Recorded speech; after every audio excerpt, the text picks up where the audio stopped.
It's been quite interesting in terms of looking at the lower rank of people. And I shouldn't call it that. It's not a different class. It's just different positions within the organization, or different on the ladder. And now we're going to talk to the executive in terms of what is the executive responsible for. And I've got so much content here. I've just finished a ethical maturity assessment of an organization that's very community based. They do community surveys, and it was all about responsible AI. And initially, when I put some of these assessment things together, they said, "Oh, but you're making it very complex," and we had to keep on working on getting a really high impact responsible AI thing that contributed value. And I don't know how many of you have ever worked with the Deloitte EVM, which is the enterprise value map, and how do we get realization out of that. And for me, it's always been critical of if you're going to talk value, can you convince the CFO that you're generating the value? I don't know how many around that do project business cases. And I remember talking to a CFO in one of the big banks in Saudi, and they said, "Howard, I'm so tired of these project business case and the return on investment." And I always ask myself, where did you get that data from? How did you come up with those numbers? Because it just doesn't feel right. Sure, they've got a lot of the expenses as to what this new software is going to cost, or what the new project was going to cost, but where did the value come from? And we've had quite a few people that we've spoken to. Doug Laney was one of those. That book of his on infonomics, I don't know how many of you have worked through it. Data Juice, I like, but I didn't like as much as economics, the infonomics, because it really just listed people and the success that they had, but didn't quantify the techniques that were used and things like that. Anyway, so this is about the executive, and of course, the executive is certainly responsible for making sure that they have aligned to the business strategy. But so then they align to the business strategy, they see what they need to do to help the business out. And then it becomes a bit of a challenge, because the business wants to achieve so much, but when they do a feasibility study, the human talent and now the AI agent is starting to cause some challenges in their lives. And I was teaching data warehousing and BI, and one of the guys from the Green Bank, Rob, he actually said they've stopped adding new people to the headcount. They basically said there's a headcount freeze. Any new headcount they need to look at in terms of, can this be done by an agent? And so they're pretty serious about that thing at this point in time, is to say, how do we complement the human resources with the AI agent? So I think operating models are changing dramatically.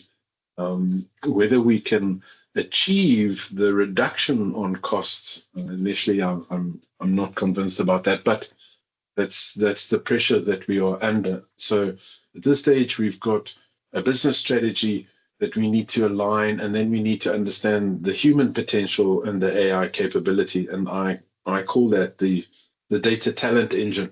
How do we get going? Yes, Rob. Would the Green Bank not be concerned about losing its personality, doing that with more of a robotic approach towards life? So what it was interesting, Rob. These were a data engineering manager. So he was the data engineer manager, and they're doing a lot of that vibe coding and stuff like that. And so they're investing a lot on agentic AI and to help with productivity, not so much interfacing with the customer, but working internally on the data movement into the data warehouse and stuff like that. So now they're basically saying they won't bring any new on.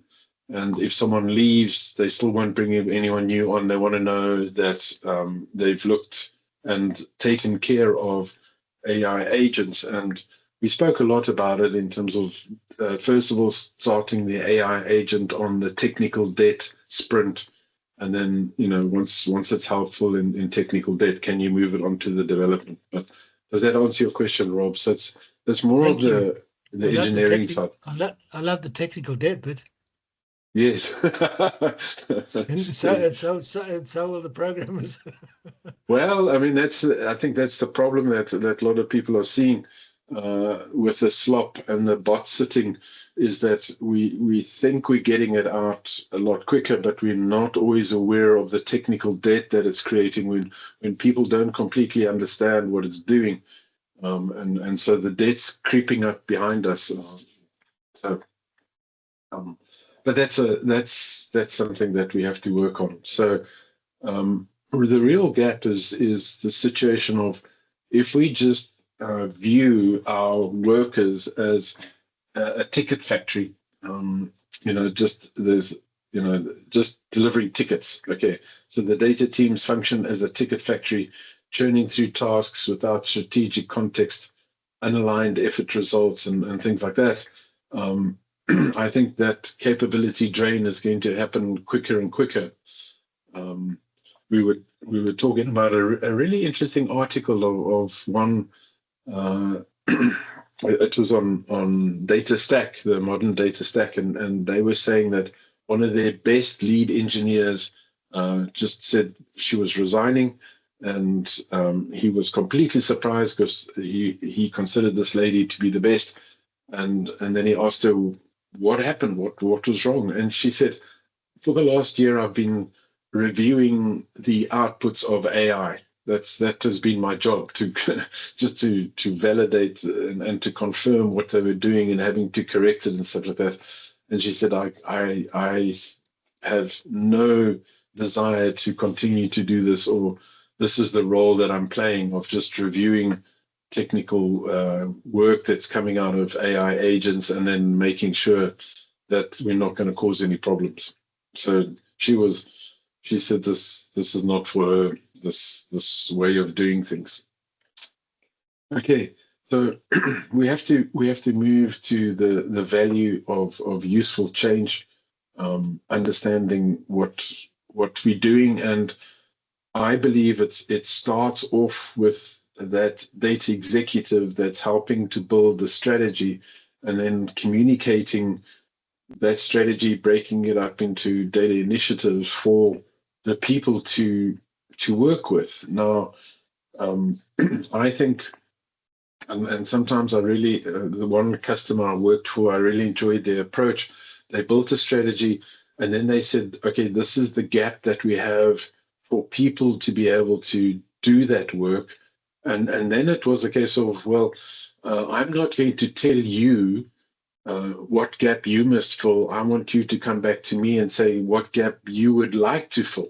So change it from you're required to do this to your desire to do this. And then we can go through a process of understanding what uplift you need, what training, what help you need, and things like that. So that was quite, I really enjoyed that approach of not just saying, oh, we got a problem, and to fix the problem, if we don't have anybody, you're going to have to do that. And in between, we'll hire a consultant. They'll come in and tell us how to do it, and then you'll take over.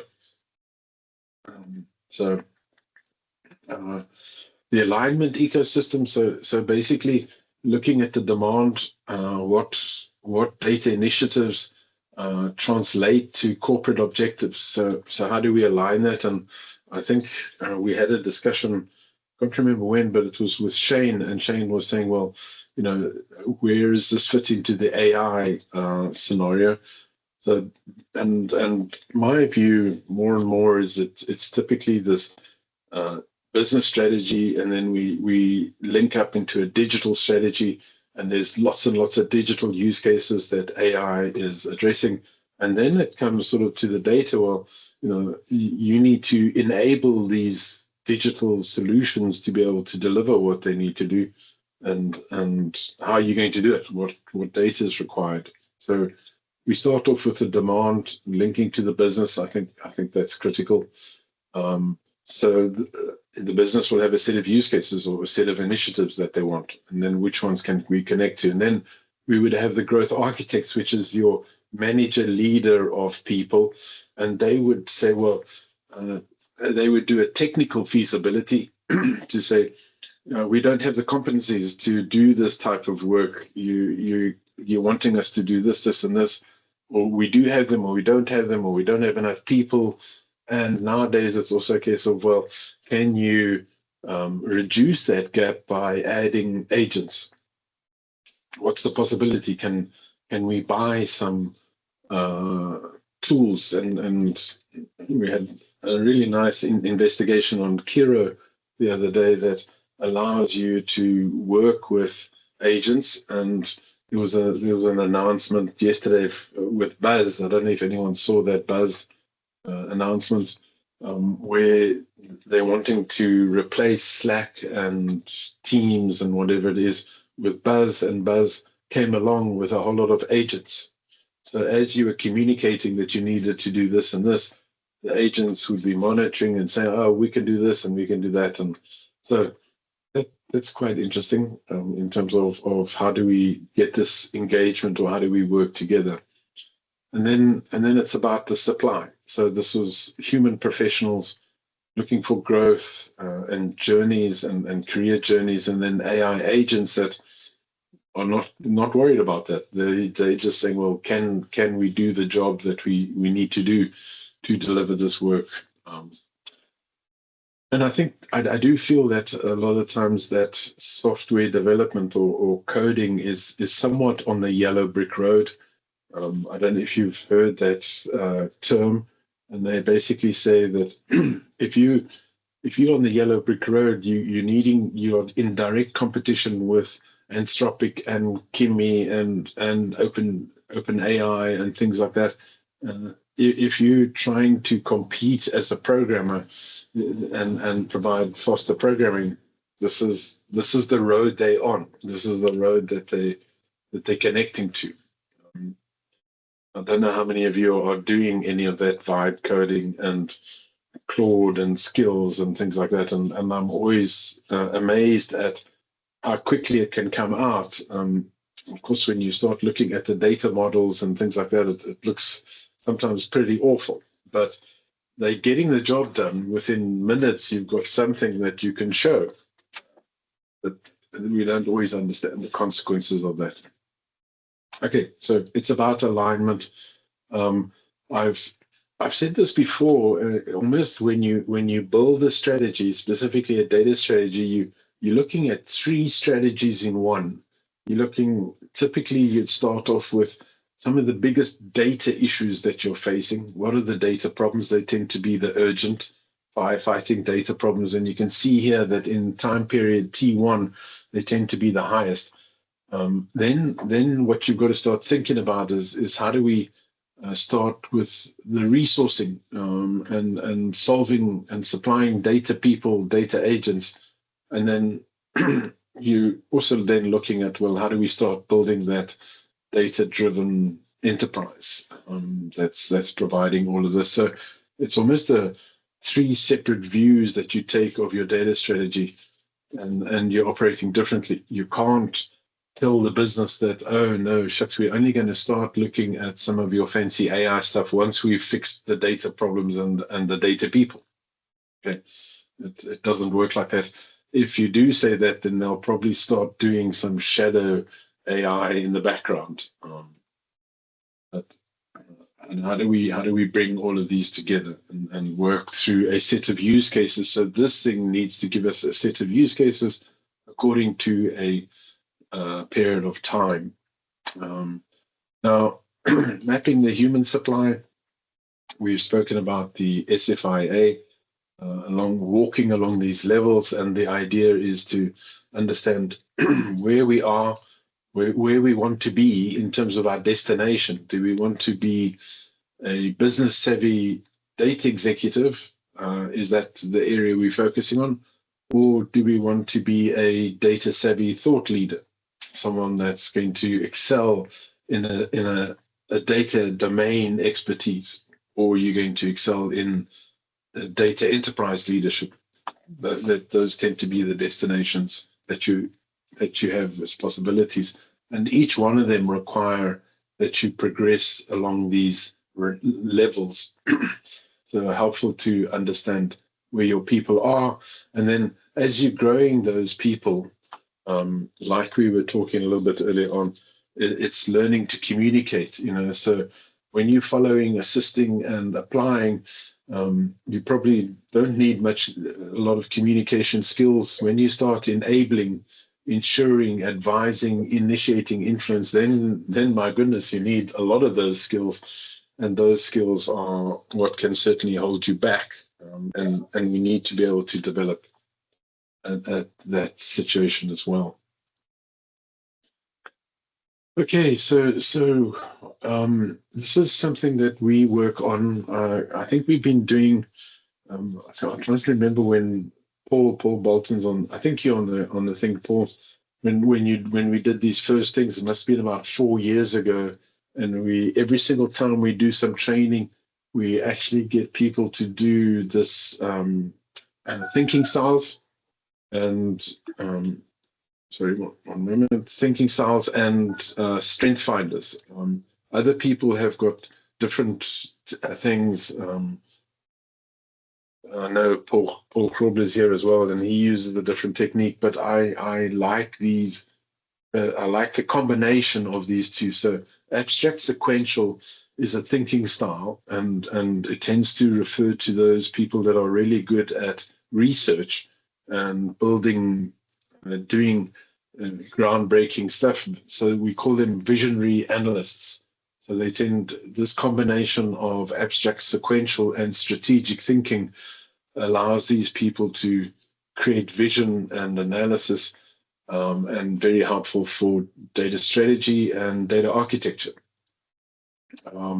Abstract random, which is, I want to see if the Pauls are here. They are here. That's our friend Paul Krobler. This is his perfect place. He's abstract random and relationship building. Is that correct, BG? Yes, I think so. So the relationship building, especially if it goes along with a glass of wine and a braai. Yes, I remember a few of those, especially in the Damon meetings. And it's about collaborating and connecting.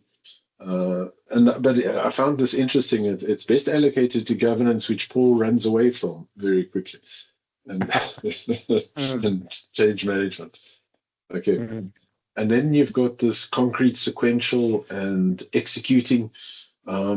That's a lot like what Veronica operates at. She's very concrete, sequential, and loves executing, not too keen on talking and stuff like that. That's how she does so well in her CDMP exams. She's written every single one and basically got a master level pass in all of them. She makes it happen, right? She loves putting the stuff together and getting the job done. And I'm on the other side, which is this concrete random, selling the vision and talking about where we're going. So really nice for me to understand where the different people sit and where their strengths are. And then you can start talking about, well, should you be going up the business savvy or should you be going along the technical? And we're finding that these people go well along the business savvy, business executive, and these people go well along the domain. But I do want to say that it doesn't mean that if you don't have this, like if you're relationship building, you can't go along the domain specialist. I met someone who is very strong in relationship building. Her name is Tina, but very low on influencing. But because she's got such a strong network of relationships, she actually manages to influence through relationships, not influence through coercion or talk or selling. She influences through relationships. So it doesn't mean you can't do it if you're on this side. It just means a tendency, a sort of natural skill that you have to move along there. So just aligning those things, and again, it's about positioning people in the right place. Okay, so the next one that we need to sit with is how do we integrate AI agents? So lots of efficiency, but unfortunately that comes with also having people to look over them in terms of what they're doing and what they decisions they are making. So we need to be able to make sure that the inputs that they are getting are of good quality. So data management's been stretched now to get to that level of understanding what it provides for AI. So I think it was this on Monday, we were talking about data for AI and AI for data management. So we've got this path, the symbiotic relationship that we need to work with. Okay, so we did talk about a stewardship shift, moving from back office to a prerequisite for AI survival. Human in the loop, validating the decisions, overriding, and then when you override a decision, explaining why you overrode the decisions and providing the context so that that agent learns as to why it is not getting the answer right and what it should consider. And then capacity reallocation. So how do we play around with these different permutations?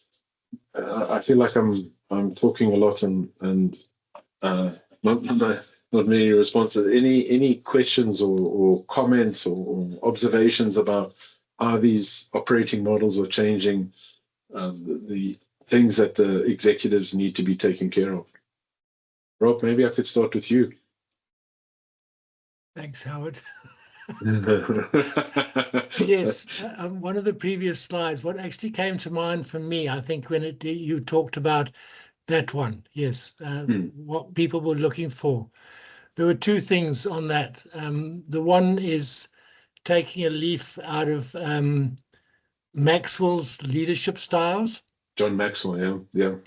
You did well in sort of picking that, the complementary and the not complementary. Yeah. And I just wonder, what are universities doing in this field?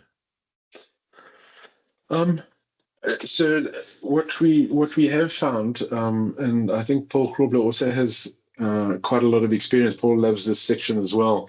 Paul, any comments from you? I know you're really passionate about doing a lot of this analysis. You do use a different approach. If we give your background, and I think maybe your daughter's studying a similar thing, is she not, Paul? PG?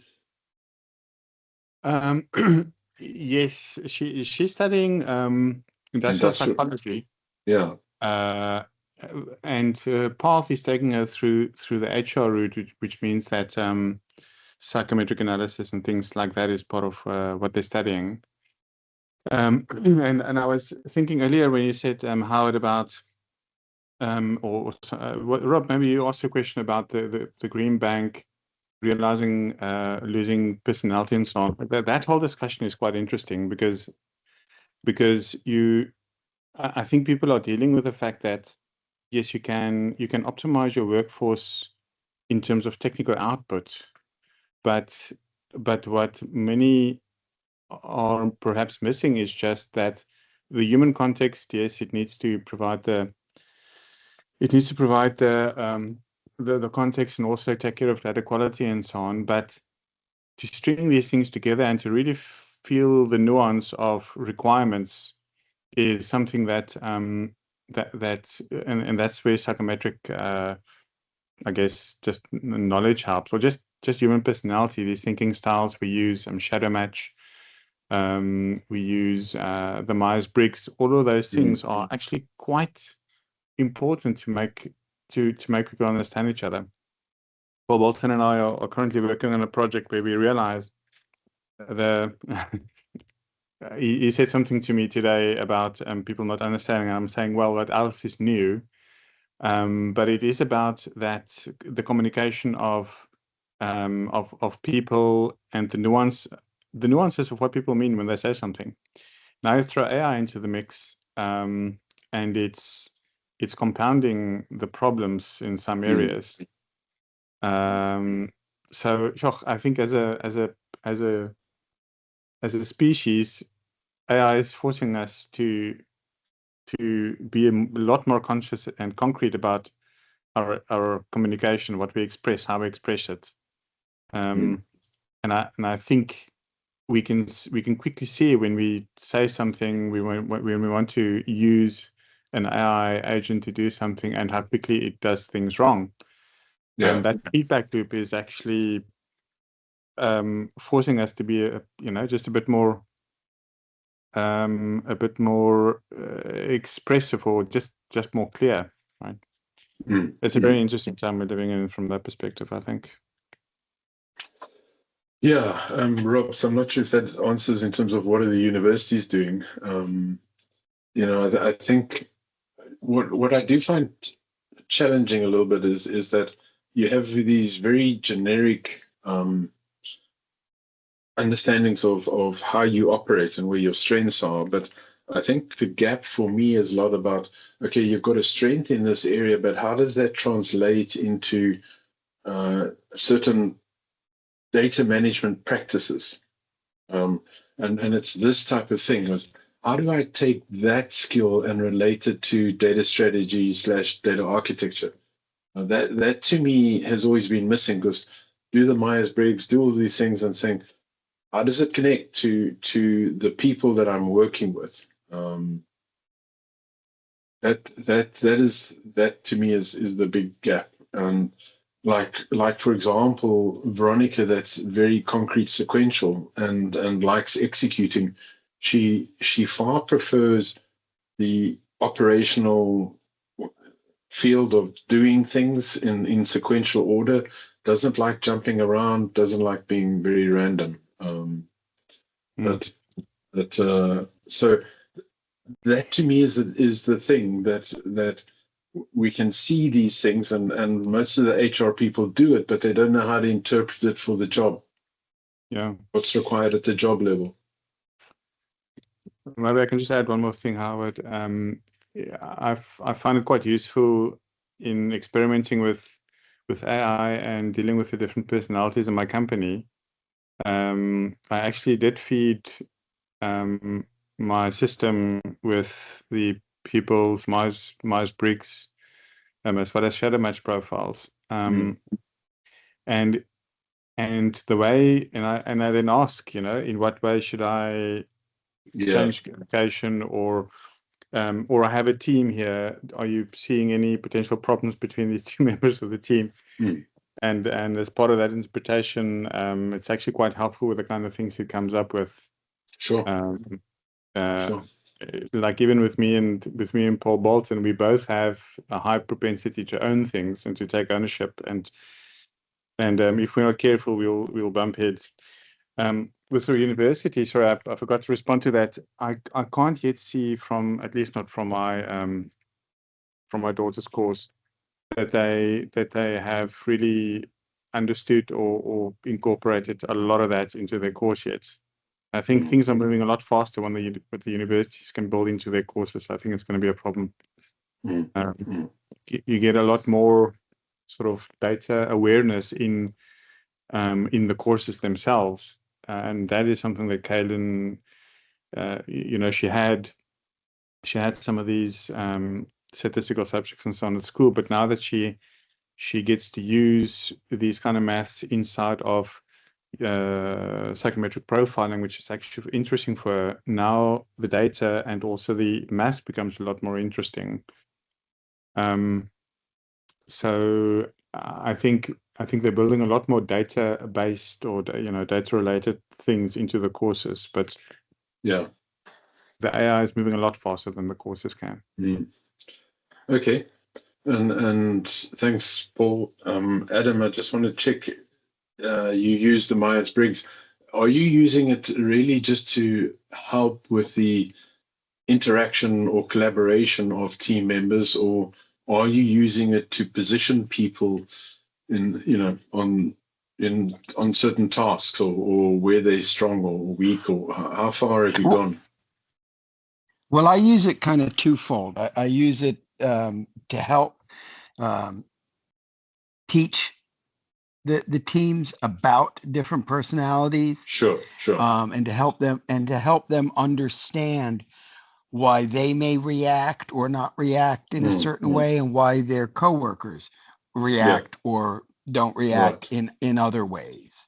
Okay. So, once we run through those, we discuss the personality type they came out with, and does it align with how they see themselves, and what introspectives they get from it.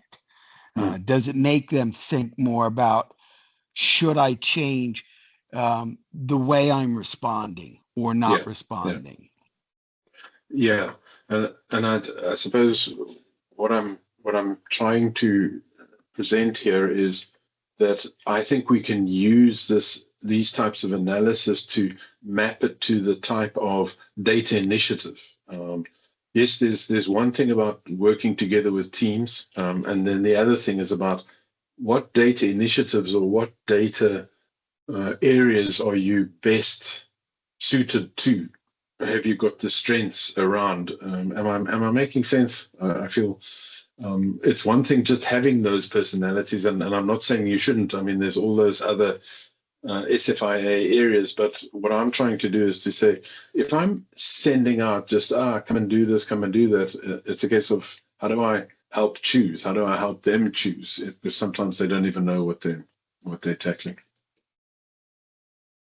Well, yeah, I mean, to me, that falls more into the realm of coaching, helping them to understand themselves, because they may not have the answers themselves. They may not know offhand what they want to do or what they're capable of doing, but through effective coaching, you can bring that out of them, and they can self-realize those answers.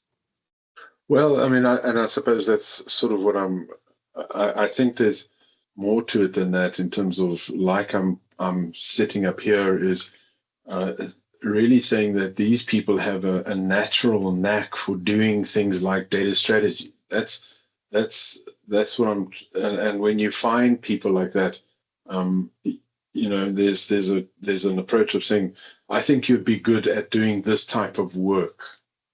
Okay.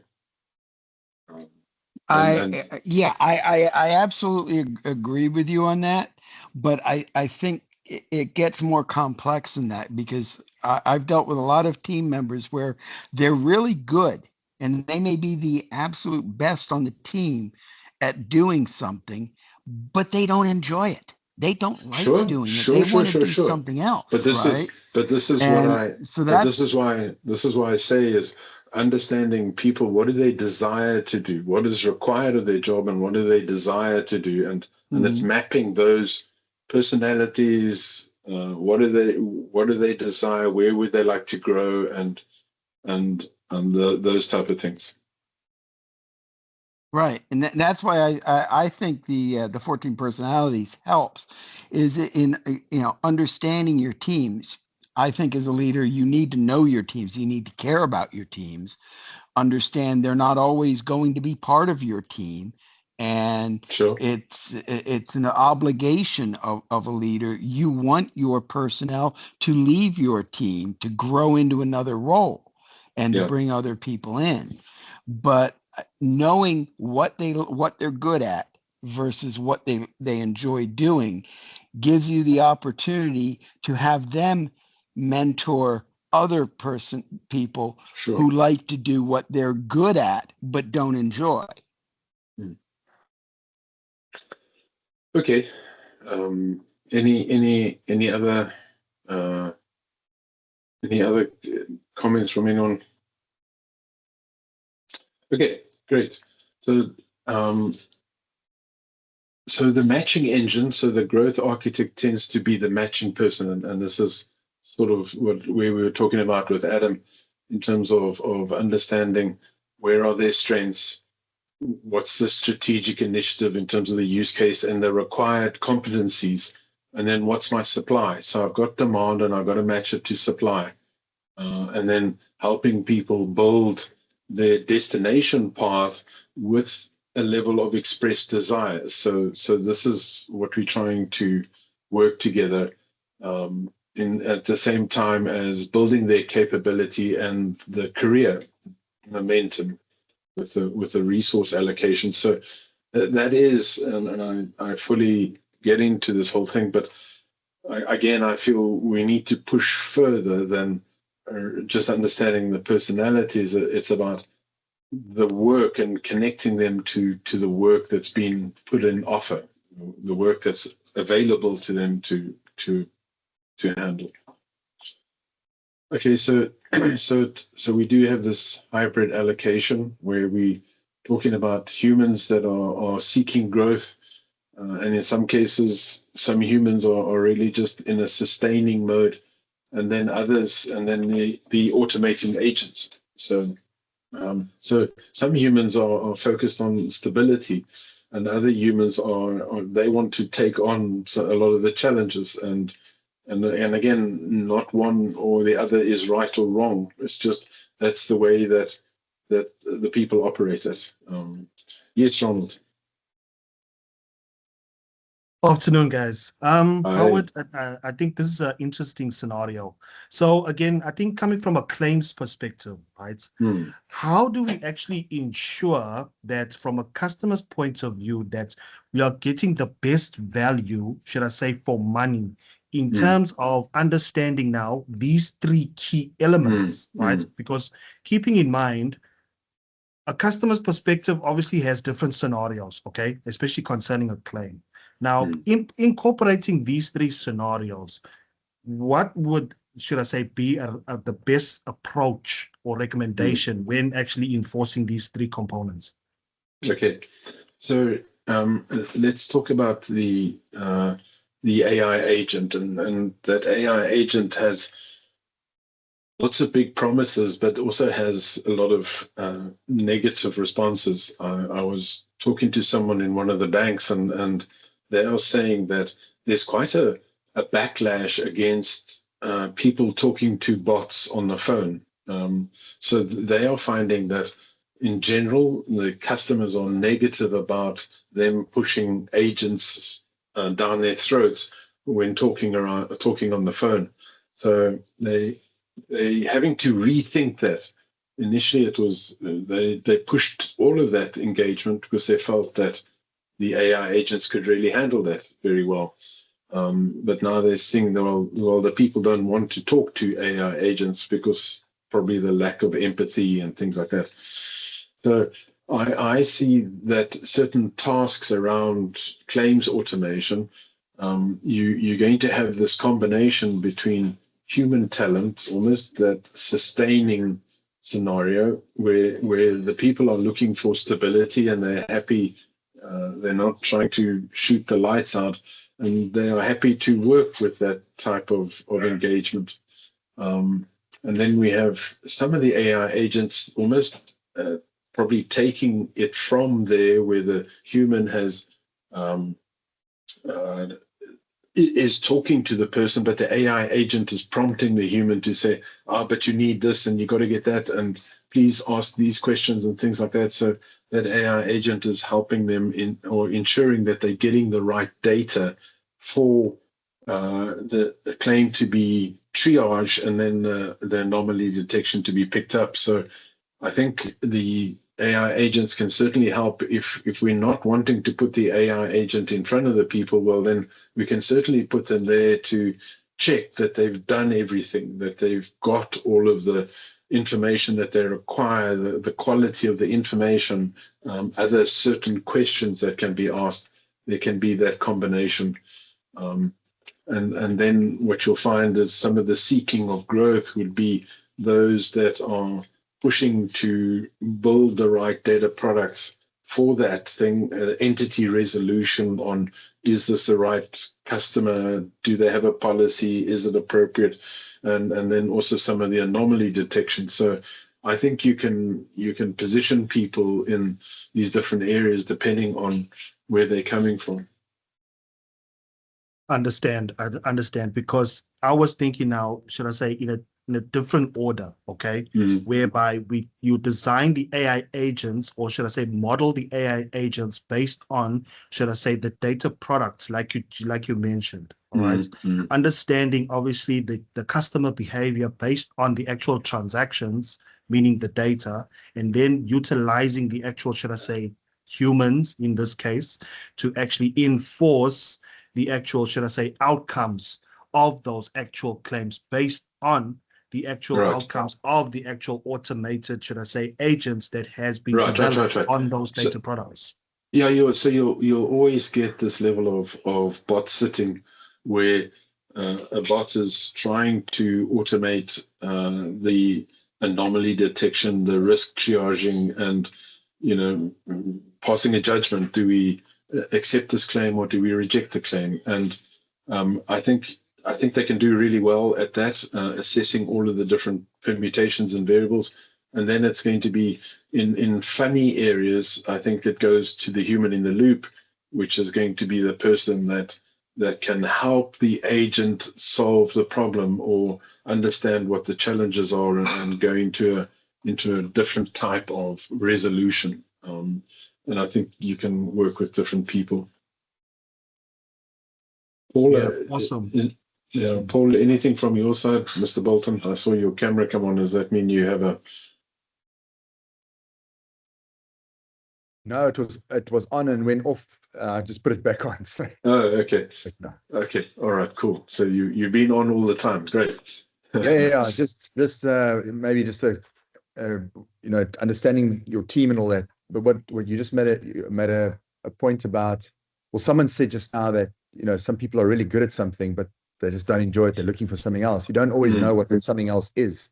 Yeah. So this, this data really helps just through conversation and analyzing it helps, just build that path, which I think is interesting and very helpful would be helpful for many people. It's not always quite obvious that I should be going in that direction.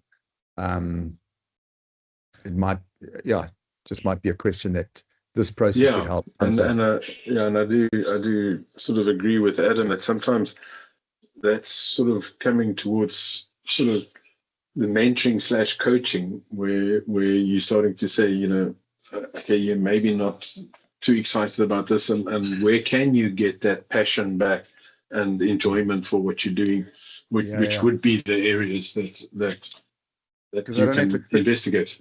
Yeah, I don't know if it fits everybody, but for me, you've known me for a while. I've tried to touch many things because I'm just searching for where is that desired path. The desire hasn't been as clear as it is. Like for you, you mentioned to me, you just wanted to be in a lab and developing, being a scientist. That was pretty clear up front, and it might be applicable to others. Not always knowing exactly that desire. There's a desire, but you can't box it. You can't put your finger on it. You can't express it. That's it. And so it takes a mentor, it takes someone that's been around the block doing many things, that looking at those profiles and says, you know what, your profile is saying this is a good route for you. Yes. Test it out. We can test those areas. Thanks, Paul. Rob. One of the areas that we both know has happened in the past is that the wrong people get rewarded in the wrong way. So people get rewarded in the wrong way, right or wrong, right? Yes, kind of that titles, whatever. But I always feel that it took a long while at one of the companies I worked for to actually get technical people recognized as opposed to managerial levels. So yeah, I would, Adam's yeah, just said, written there, failing upwards. You get promoted beyond your level of incompetence. I remember having that comment, that statement. exactly, Mr. Townsend. Yeah. Mm. So I would be very interested to know what HR's reaction is towards a presentation like this. If you have done one, it would be interesting to hear the feedback, and then similarly, the executive take on this wonderful piece of work you put together. Yeah, we've actually just had an engagement with a company, and we've spoken to their learning and development in terms of trying to help their different people fit in, and they, unfortunately, they hadn't. When I spoke about AI agents, she sort of understood it, but hadn't seen how far that goes, and wasn't aware of a lot of the downstream. So sometimes the people haven't seen how far it goes. They're almost not willing to accept that there's big impact on the HR as I was making out. I don't know if that. So it depends on whether they've got the right, or they can see that this is a big thing to start looking at. Yes, Adam. Yeah, I would agree with your last comment there. Honestly, I don't think senior leadership, C-suite, they don't care. Mm. A blanket statement, unless you're in a small startup or something. If you're in a significant company, they don't care. You're you're a name, you're an employee number, you're a cog in the wheel. HR doesn't really care as long as they're not getting negative reports about you. Yeah, and I've seen hit and miss internal development, learning and development, right? Some companies put a great emphasis on it and they want it. Some say they do lip service to it, but whether you take it or not, they don't care. Yeah. I was always told that So again, HR does this not comes work down for to a the people. leadership. HR works for the company, right? Absolutely, HR is always in the best 100%. interest of the company. Yeah. It's interesting, Tracy, when you say that this HR person was the one pushing us. Paul Bolton's on the line. She was pushing us to educate all of her people, and to bring in this understanding of AI and data. She's the one who's driving it, and the tech guys are sitting behind. So that's been quite interesting. But it is small in comparison. It's a small company. It's nothing like any of the big banks and things like that. So you we can't see always it differently in higher education, and I like that. We're not being pushed. We're not being pressured. We actually in IT, and our EIS team, we're all like, we're using it. We want to use it more. So we would really love to be able to have some really solid tools at the professional level. And so be able to make that decision, though, we needed the input of the vice presidents. And so what we did is we set up what we called a sprint, and we sent out the Claude, Anthropic. We said, here's this, here's code, here's co-work, here's chat, here's a sprint for you. Spend the next 2 weeks doing these things. And they appreciated what it did for them, understanding human in the loop at all times. And that is what triggered us being able to go into the enterprise edition of Claude, which was beneficial for us. But nobody is being forced to use it, right? There is no, you have to use this to do your job every day. You need to do this to your job. There's no chatting, no talking about that whatsoever by any person. We still have the issue with faculty and staff where some faculty don't want to use it. Some faculty feel that it is a hindrance to their courses, to the value of their courses, right? Not just in the cheating area. And then some students are still totally against it. Yeah, it's interesting that changing that culture. And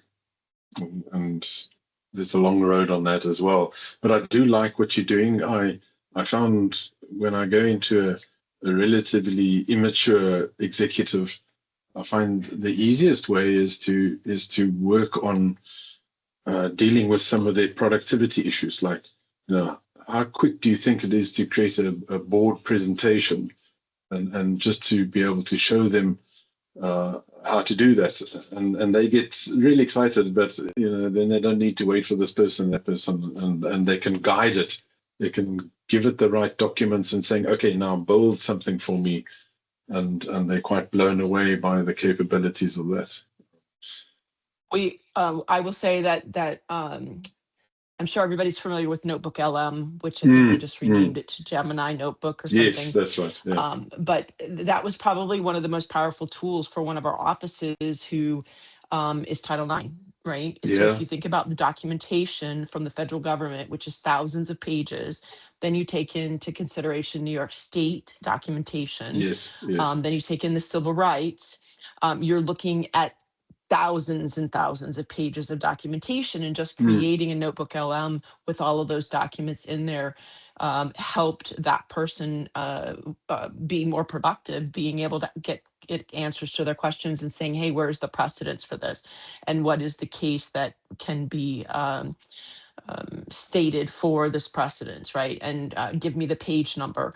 And so then they can use that to revert back. And that actually sparked more conversations into how AI can be productive in terms of those kind of uses where the human is still in the loop. And I really like, because what I'm finding, I'm doing a lot of work on the semantic model and the glossary workbench, and you can see I've got something like 132 resources. And what I found interesting now is each time there's, like this morning, there were some comments by Marco Woban on the fact that RDF is difficult to deal with certain levels of understanding in the way in which people communicate. And it's so easy just to add the resource of his link and then to say, okay, what is he saying and how does that, and then building a mind map and then saying, well, okay, how does that relate to the way I'm talking about it, and where are the differences and things like that. And it's amazing how quickly you can bring in new information, compare it to what you've been doing, and understand how you can respond to it. So I find it phenomenal. It's lots of authors that have written books. You can bring in, what are they saying to me? What do I need to possibly change with the way I'm structuring my work? And it's phenomenal where you can go with it. And then I'm not sure if you're aware, but you can then put Claude and use an MCP to access your notebook and get Claude to ingest and then build presentations. Because I find the presentations for Notebook LM are great, except when you want to do animation or simply explain things. They just don't work on simple, easy to read presentations. They're just very high gloss type of stuff. So depending on what your task is, but getting these tools to work together. Ronald, I think you had your hand up. I wasn't sure whether. Yes. So I think coming back now to understanding also, because I'm actually also learning Notebook LM now, obviously from a data person like myself. Yeah. I wanted to also understand. I noticed that you guys obviously all mentioning that you use documents, should I say, to actually design, or should I say create the semantic models. I never saw a feature whereby you can access an actual, should I say, relational database system like Oracle or Microsoft SQL Server or Snowflake to actually access those data sets to actually develop those models. Is that actually possible? Are you referring to the DDL or the actual data? Which one are you talking about? So if I could potentially obviously use both, obviously to understand the actual, should I say, Right. schema design from an architecture Right. perspective, and then from a data modeling point of view, understanding the actual data. Yes. Yeah. So is that lots actually of, possible? a lot of different, and I'll share with you some work that Remco's done, but also, I mean, I've certainly been able to bring in DDLs of databases and do some analysis of that, and then build some level of initial models, but the models are nowhere near as good as what you'll do manually, you know, and that you'll create in Ellie or wherever that is. So I still find that representation or conversion into a well-defined model like K-Stalk or Irwin or whatever it is, I think there's still a gap there. But what they are doing is they're putting MCPs. So Irwin, as an example, can talk to an MCP which talks to Oracle to be able to see the data that they've got. So yeah. I think you can certainly. Yeah, because I think the idea also is that, because I actually wanted to, should I say, design sort of, because I'm using a presentation tool called Prezi, right? Yeah. So in order for me to use that, I wanted to actually connect Notebook LLM. But in order for me to do that, I want to first use Notebook LLM to actually connect to a relational database environment to understand the actual, should I say, data structure from an architecture perspective. And give then it the DDL in text, Okay. and that will certainly work tremendously. Yeah. Okay. It can answer a lot of questions on that. Yeah. All right. Okay, All right. so just to try to complete, what we're trying to do is get people into this zone of personal growth, development, and business value, and them also clearly understanding for the work and the work that they take on, who benefits from this work, how do they benefit, and what exactly changes because I'm involved. So what is it that I bring about? How do I bring about this useful change? Helpful for people to understand that. If not, if you not seeing the right value, there's ways of renegotiating the scope, redesigning the process, using AI to handle some of those elements. And of course, the last one you have of relocating different positions in those tend to be the 3 R's, the way in which we respond to getting into the win-win zone. I think that's important. All right, so of course, what we're trying to do is stay as far as possible in the value-adding zone wherever we are. When you go into the deep work and you allocate time, then you should have a value statement of what you're going to do at this point in time and how you're going to measure that time spent there, 90 to 120 minutes of focus. And then you may come back and start handling things like emails and requests and certain reports. And then trying to also remove the non-value add. How can you get rid of some of these areas? So certainly from the ROI of the executive, it's quite interesting in terms of saying, well, how much money are we actually wasting on non-value add and business non-value add? I think a lot of us are saying, oh, right, the AI can do this and the AI can do that, but I don't think we're being guided by this is where all my wasted time is going into and what can I do to improve that. I don't think we've got sufficient audits. Paul, I know you've been working in, I think, Workday or something like that, and you're doing that analysis of the work. Are you getting to that level? I'm not sure if you're still using that PG. No, I think that was in the days of Ultron. I'm not. Okay. Well, so I thought, sure, I can't remember when we were looking at job profiles and things like that. At one stage, you said you had a system Monday, or I can't remember now. Maybe I lied to you and I made it up. I doubt it. How much more did we have by this stage? Yeah, quite a. You're talking about harvest, right? Harvest and the forecasting and time sheeting. That was Paul. That was, I think we played around with Harvest for a while, but I think what also there is a tool now that you're working on that can actually look at all of the work that you're doing, the time that's been allocated, the emails and things like that, and it starts to do this sort of analysis for you.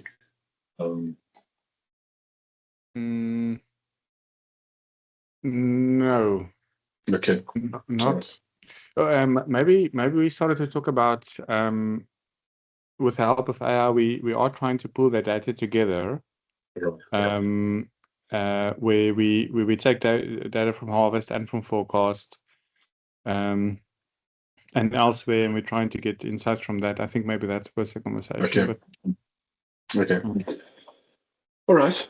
So really, just what is the non-value add share of the payroll? And I think this is non-value add and the level of business non-value add. How much money of the payroll is going into those areas, and how much money is going into this value add, the business value add? And of course, when you're keeping the people in the right business value add, then I believe that you'll improve the lifetime value of the employee.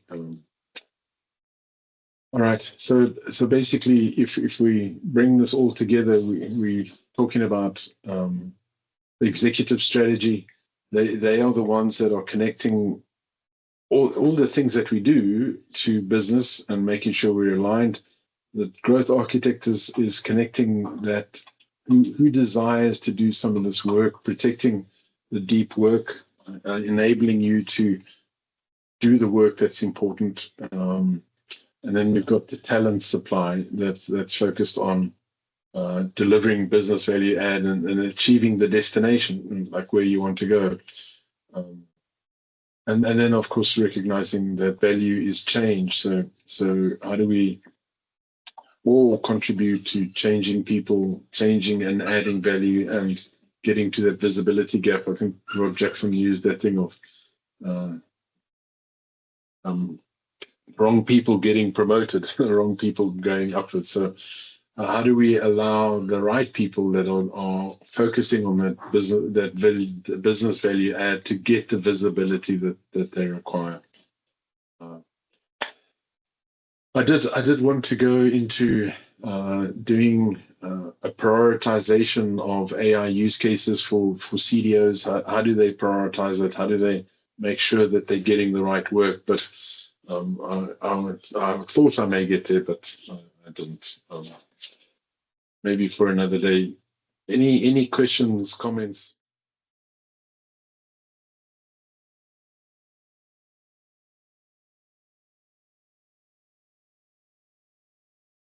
Howard, I think it's just extra motive. I had a great chat with